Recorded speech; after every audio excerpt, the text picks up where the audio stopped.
ನಮಸ್ಕಾರ, welcome to Yoyo Kannada. ಬನ್ನಿ ಈಗ ನೋಡೋಣ ಹವಾಮಾನದ ವರದಿ. ಕರ್ನಾಟಕದ ಬಹುತೇಕ ಕಡೆಗಳಲ್ಲಿ ಚಳಿಯ ವಾತಾವರಣ ಮತ್ತು ಹಗಲಲ್ಲಿ ಒಣಹವೆ ಮುಂದುವರೆದಿದೆ. ಮುಂದಿನ 2 ದಿನಗಳ ಕಾಲ ಕರ್ನಾಟಕ ಸೇರಿದಂತೆ 7 ರಾಜ್ಯಗಳಲ್ಲಿ ಮಳೆಯಾಗಲಿದೆ ಎಂದು ಭಾರತೀಯ ಹವಾಮಾನ ಇಲಾಖೆ ತಿಳಿಸಿದೆ. ಇನ್ನು ಇದೇ ವೇಳೆ ಉತ್ತರ ಭಾರತ ಅತೀವ ಚಳಿಯಿಂದ ನಡುಗಲಿದೆ ಎಂದು ಹವಾಮಾನ ಇಲಾಖೆ ತಿಳಿಸಿದೆ. ಜನವರಿ 10ನೇ ತಾರೀಕಿನವರೆಗೂ ರಾಜ್ಯದ ಹಲವು ಜಿಲ್ಲೆಗಳಲ್ಲಿ ಉತ್ತಮ ಮಳೆಯಾಗುವ ಸಾಧ್ಯತೆಗಳಿವೆ ಎಂದು ಹವಾಮಾನ ಇಲಾಖೆ ಭವಿಷ್ಯ ನುಡಿದಿದೆ. ಕರಾವಳಿಯ 3 ಜಿಲ್ಲೆಗಳಲ್ಲಿ ಮತ್ತು ದಕ್ಷಿಣ ಒಳನಾಡಿನ 13 ಜಿಲ್ಲೆಗಳ ಕೆಲವು ಕಡೆಗಳಲ್ಲಿ ಇಂದು ಸಾಧಾರಣದಿಂದ ಭಾರಿ ಮಳೆಯಾಗಬಹುದು. ಉತ್ತರ ಒಳನಾಡಿನ 3 ಜಿಲ್ಲೆಗಳಲ್ಲಿ ಒಂದೆರಡು ಕಡೆ ಚದುರಿದ ಮಳೆ ಬೀಳಬಹುದು ಎಂದು ಭಾರತದ ಹವಾಮಾನ ಇಲಾಖೆಯ ಮಳೆಯ ಮುನ್ಸೂಚನೆ ವರದಿಯಲ್ಲಿ ತಿಳಿಸಿದೆ. ಅರಬ್ಬಿ ಸಮುದ್ರದಲ್ಲಿ ವಾಯುಭಾರ ಕುಸಿತ ಕಂಡ ಹಿನ್ನೆಲೆ ಮಾರುತಗಳ ಪರಿಚಲನೆಯಲ್ಲಿ ಬದಲಾವಣೆಯಾಗಲಿದೆ. ಹಿಮಾಚಲ ಪ್ರದೇಶ, ಉತ್ತರಾಖಂಡ್, ಪಂಜಾಬ್, ಹರಿಯಾಣ, ಚಂಡೀಗಢ, ದೆಹಲಿ, ಉತ್ತರ ಪ್ರದೇಶದಲ್ಲಿ ಜನವರಿ 8 ಮತ್ತು 9ರಂದು ತೀವ್ರ ಮಳೆಯಾಗುವ ಸಾಧ್ಯತೆಗಳಿವೆ. ಇದೇ ವೇಳೆ ಗುಜರಾತ್, ಮಧ್ಯಪ್ರದೇಶ ಮತ್ತು ಮಹಾರಾಷ್ಟ್ರದ ಉತ್ತರ ಭಾಗದಲ್ಲಿ ಮತ್ತೆ ಮಳೆಯಾಗುವ ಸೂಚನೆಗಳಿವೆ. ಇದೇ ವೇಳೆ ಕರ್ನಾಟಕದ ಕೆಲವು ಜಿಲ್ಲೆಗಳಲ್ಲೂ ಮಳೆಯಾಗುವ ಸೂಚನೆಗಳು ಇವೆ ಎಂದು ಹೇಳಲಾಗಿದೆ.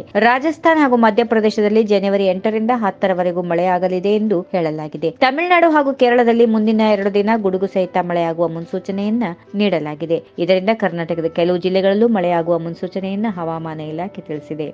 ಈ ವಿಡಿಯೋ ನಿಮಗೆ ಇಷ್ಟವಾದಲ್ಲಿ ಲೈಕ್ ಮಾಡಿ, ಶೇರ್ ಮಾಡಿ, ಸಬ್ಸ್ಕ್ರೈಬ್ ಮಾಡಿ.